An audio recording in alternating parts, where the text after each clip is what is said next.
여러분은 돈에 대해 잘 알고 계신가요? 그렇다면 돈에 대한 공부를 해보셨나요? 한국어는 익숙하기만 해도 상관이 없습니다. 살아가는 것에는 아무런 지장이 없을 테니까요. 하지만 돈은 다릅니다. 한없이 익숙한 그 돈 때문에 우리는 늘 불안하기 때문입니다. 수익이 없어질지 모른다는 두려움에 악착같이 회사 생활을 하고 늘어나는 카드빚과 마이너스 통장을 보며 불안해합니다. 결혼을 앞두고 계산기를 두드리며 힘들어하고 커가는 아이와 늘어나는 사교육비를 보며 한숨을 내쉽니다.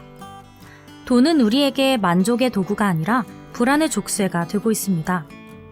늘 돈을 벌고 쓰며 사는 우리가 죽을 때까지 돈 때문에 불안할 수밖에 없는 이유는 많은 돈을 벌지 못해서가 아닙니다. 우리가 버는 돈을 정확히 알지 못해서입니다. 부모님도 선생님도, 친구도 선배도, 대학도 사회도 그 어떤 존재도 돈에 대해 알려주지 않았기 때문입니다. 대부분은 돈을 교환의 대상으로 생각합니다. 돈을 밥으로 교환하고 차로 교환하며 집으로 교환합니다. 하지만 돈을 제대로 알고 나면 돈의 목적은 교환이 아니라는 걸 깨닫습니다.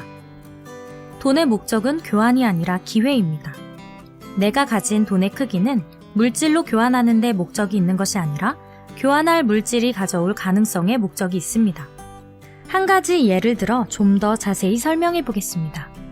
여기 몇 년 전에 사둔 아파트 가격이 많이 올라 2억 원의 수익을 얻게 된 B라는 사람이 있으며 그것을 보고 부러워하는 A가 있습니다. 먼저 A는 좋은 곳에 취업하여 초봉으로 4천만 원을 받았으며 지금은 7천만 원 정도의 연봉을 받고 있습니다. 그는 1년에 2번 해외여행을 즐기며 수입차 2대를 몰고 있습니다.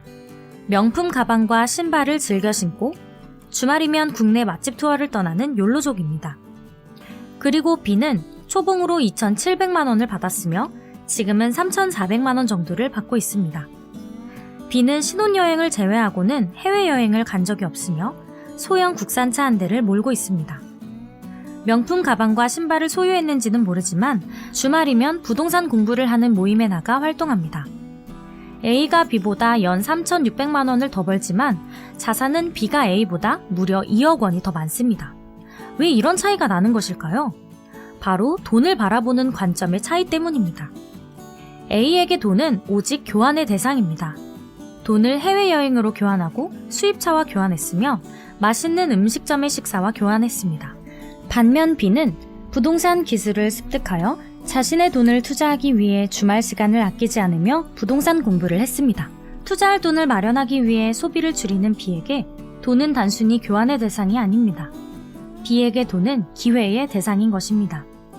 B에게 돈은 동등한 가치의 재물을 교환하는 도구가 아니라 훗날 더 많은 돈을 모으기 위한 기회의 가치로 활용됩니다. B처럼 돈을 기회의 대상으로 보는 행위, 그것이 새로운 소득을 만드는 결정적 관점입니다. 돈 공부는 처음이라. 저자는 책을 통해 새로운 소득을 만들기 위해서는 잉여 자금이 필요하고 그 잉여 자금으로 새로운 소득을 만들어 돈을 쌓아 나가는 것만이 부자로 갈 수 있는 현실적이고 유일한 길이라고 소개합니다. 돈을 불리고 싶지만 어떻게 하는지 몰라 시작조차 하지 못하는 분들이 계시다면 이 책을 추천드립니다. 지금까지 느낌 있는 책을 읽어주는 느낌책이었습니다.